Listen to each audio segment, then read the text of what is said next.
pure. That's right. Kids. You love kids. Which is the main reason why you go to church every Sunday to pray to white Jesus, to be honest. Because there's a couple of legal teens there you fancy. But African has discovered this ancestral method of building.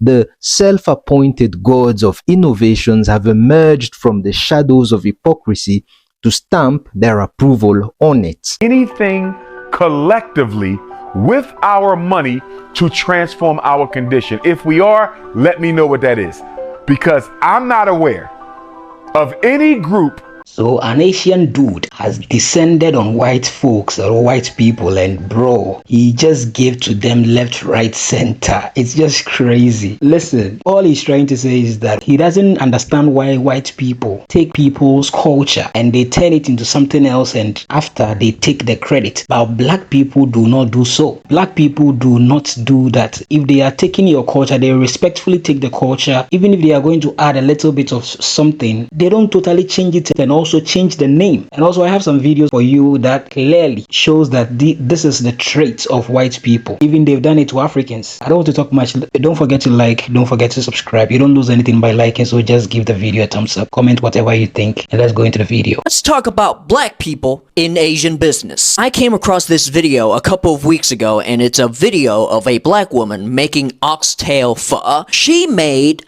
oxtail pho, not African noodles, not Asian soup with oxtail. Respect, solidarity. A perfect blend between boundaries and mixing of culture. Black people, Asian people. Now let's see what happens when these whites gets their powdery ass hands on our culture. First and foremost, we got brothy rice. One of these whites' signature moves is that they would take people of color struggle meals and then rebrand it into some white fucking bullshit. If Asians would eat broth with rice or whatever soup we have with rice, because that's literally all we had at the time. Now of course, with their full caucasity, they would come in and colonize this whole concept and call it brothy rice. In this particular case of colonization, she calls it viral detox brothy rice. Bitch, do you even know what those words means? Now, I really want you guys to notice, these are not even clan level whites and they're already this bad. They're fucking pretentious, they're sanctimonious, and they think they invented all of this shit. Saying shit like one pot, hot pot. Logan,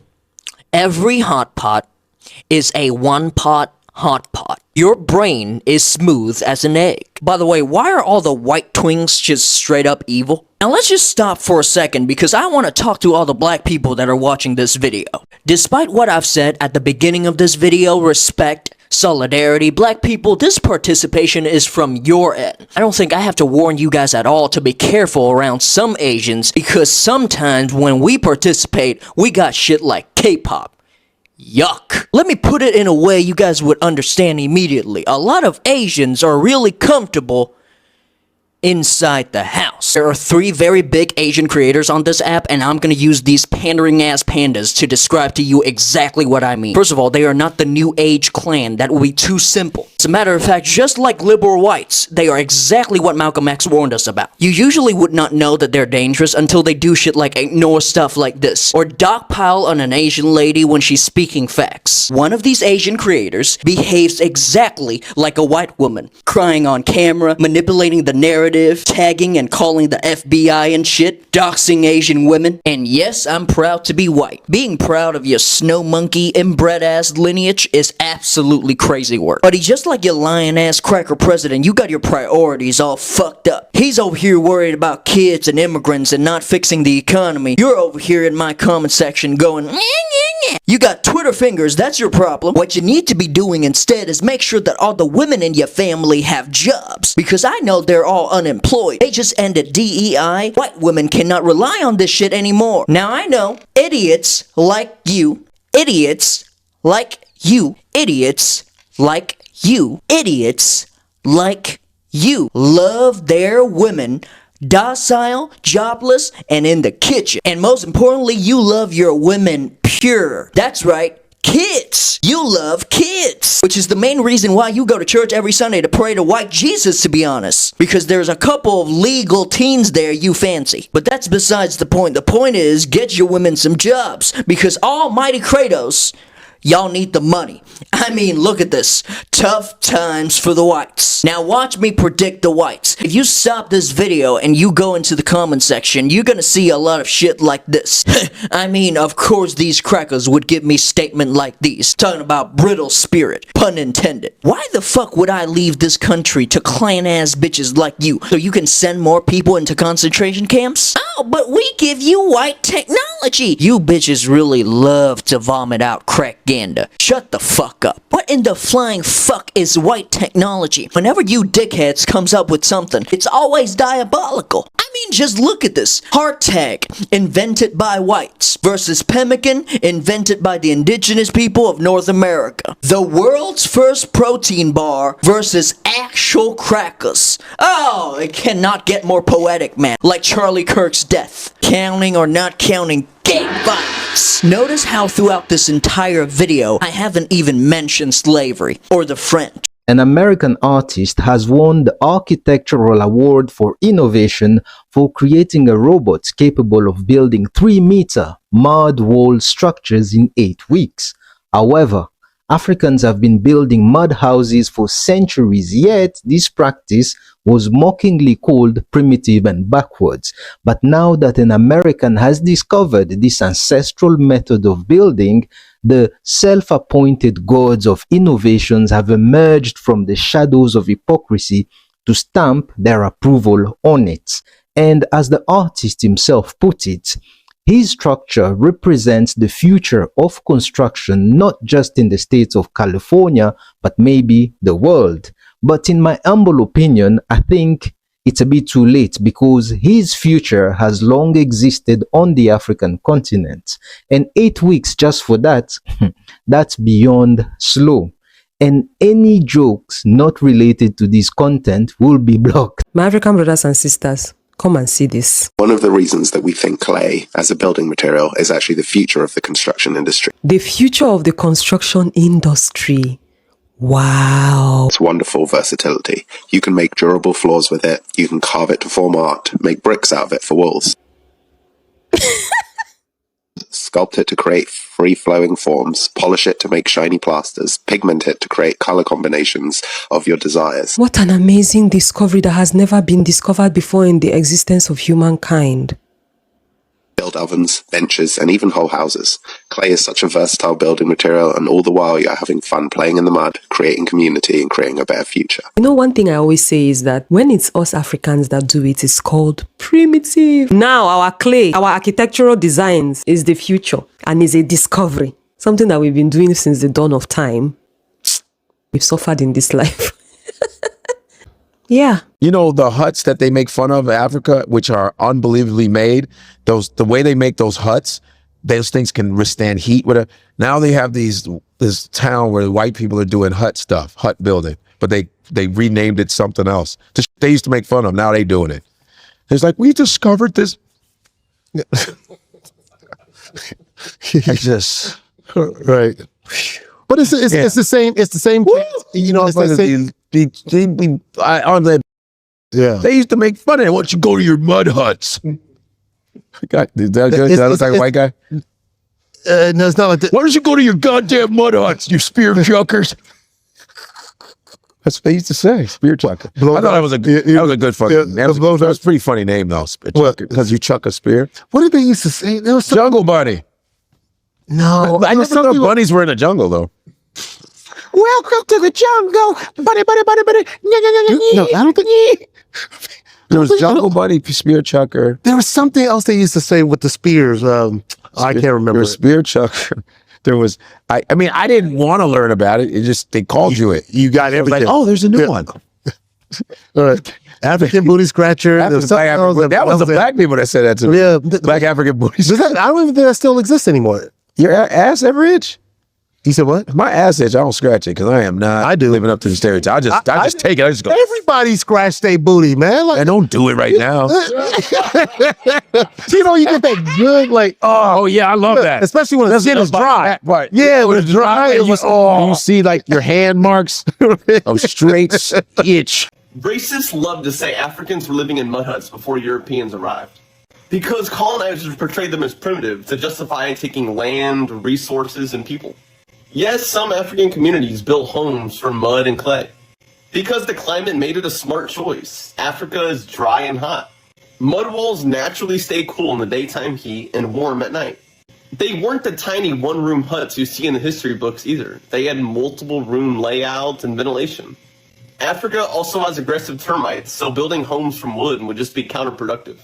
Africa was never behind. It advanced in engineering and architecture in ways that fit its environment. A few months ago, Europe rejected a shipment of oil from Africa's largest refinery. Said it didn't meet their standards. Said that the sulfur content was just too high. They sent it back. Today, Europe is on the phone begging for every drop they can get. My, how the tables have turned. On February 28th, the U.S. and Israel launched strikes on Iran. Iran responded by shutting down one of the most critical waterways on the planet.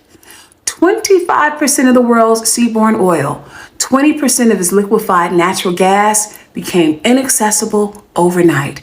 Europe panicked. The same continent that rejected African fuel because it didn't meet their standards suddenly found itself with 6 weeks of jet fuel reserves. Nowhere to turn. So where did they turn? Nigeria. What Europe claimed when they sent that shipment back was a quality problem, come to find out, it was just a business problem. You see, Dangote's refinery threatens to permanently close at least 90 European refineries. It dismantles a decades-long arrangement where Europe bought Nigerian crude oil cheap. They refined it on their own soil, and then they sold the finished product back to Africa at a high premium. Nigeria's Bonny Light, well, it's among the highest grade crude oil on the planet. In fact, they're the largest producer of sweet crude in all of OPEC. Europe knew exactly what they were rejecting, and it was never about quality. What it was about was control. Nigerian billionaire Aliko Dangote, well, he built Africa's largest oil refinery from the ground up. Operates a $20 billion plant on the outskirts of Lagos. Turns out about 650,000 barrels a day. His refinery began shipping refined jet fuel cargoes directly to European airports. Today, African oil is keeping European planes in the sky. For centuries, the world told Africa the same lie. Take your oil from the ground, ship it to us, we'll refine it, and then we're going to sell it back to you. And you will be grateful for the arrangement. Africa pumped, Europe profited. But not anymore. Because while Gulf producers were locked behind Iranian blockades, African crude was already positioned along open Atlantic routes. But a windfall, it's not a transformation.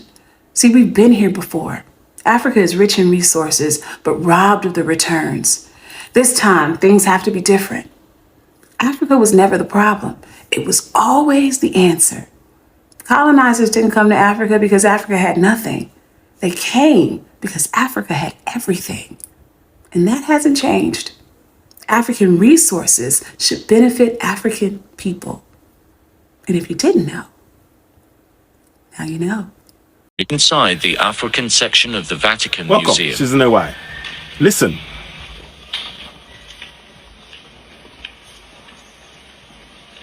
What you will see in this video today is very astonishing. Exactly. This section of the museum contains the Catholic Church collections from Africa over centuries.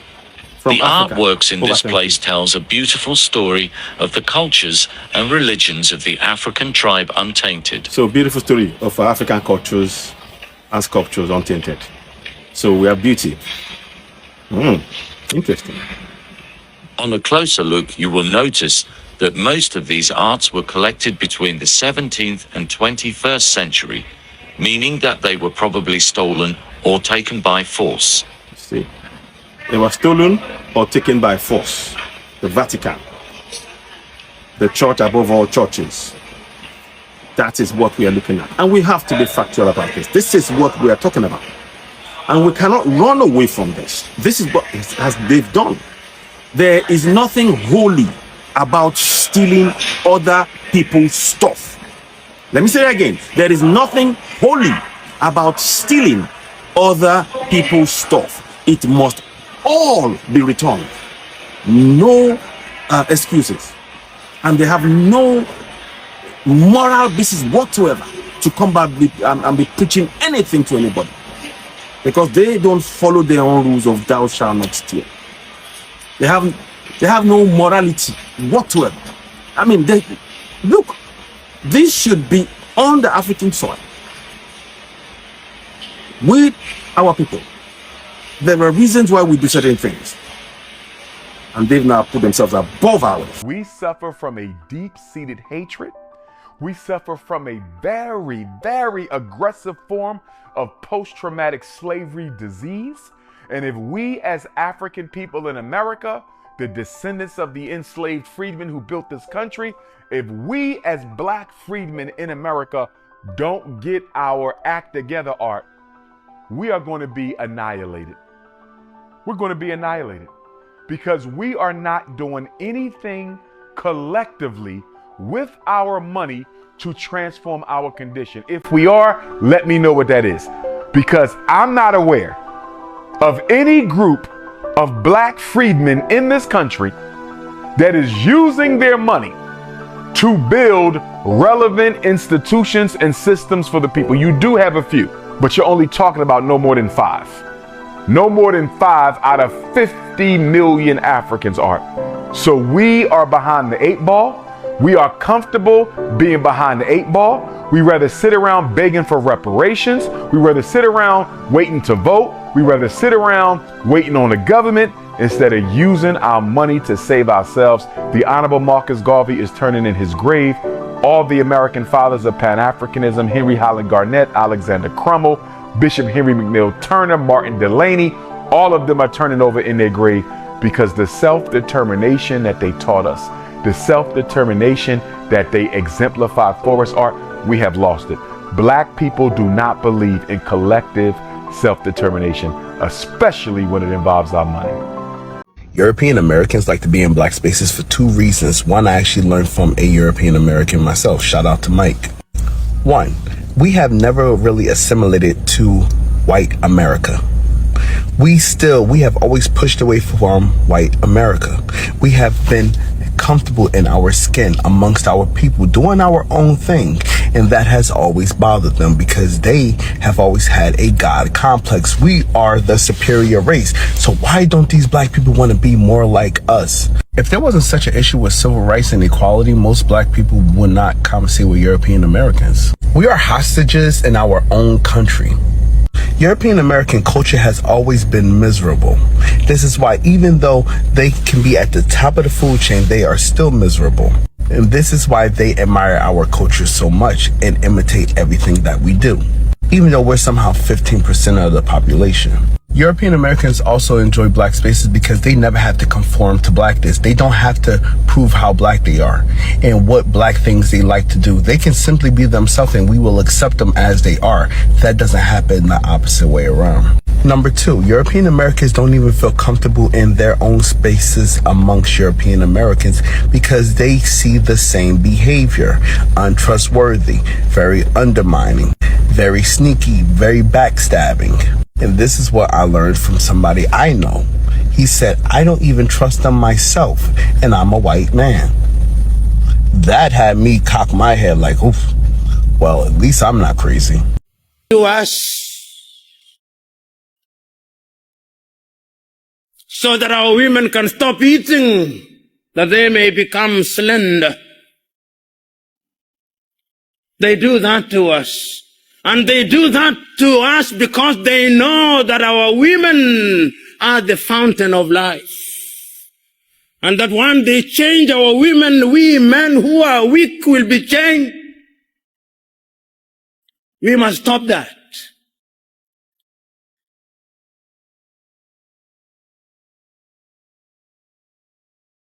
So as you saw in the video, clearly this has been their trait, because when it comes to our madhouse and mad hats that all the time, they've been basically insulting us with that we live in mad hat whatever. Now it is a new technology for them, and it is what? The future of construction. Like, bro, tell me, like, make me understand. Mad hats is now the future of what? Construction. Like, bro.